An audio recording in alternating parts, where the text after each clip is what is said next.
Maliwanag ang sinasabi ng Espiritu na sa mga huling araw ay tatalikuran ng ilan ang pananampalataya. Susunod sila sa mga mapanlinlang na espiritu at sa mga katuruan ng mga demonyo.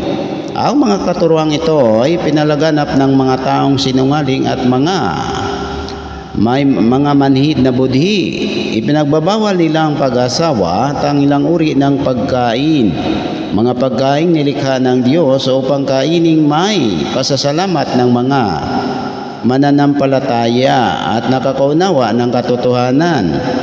Ang lahat ng nilikha ng Diyos ay mabuti at walang dapat ipalagay na masama.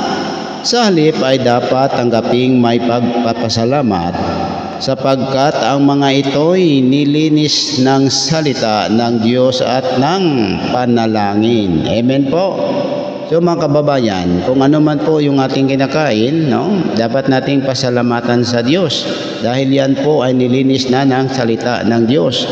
Dahil ang lahat ng ating kinakain ay idudumi naman natin yan, di ba? God bless po. Jesus love you all. Salamat sa ating Diyos, salamat sa ating Panginoon na nagmamahal po sa ating lahat.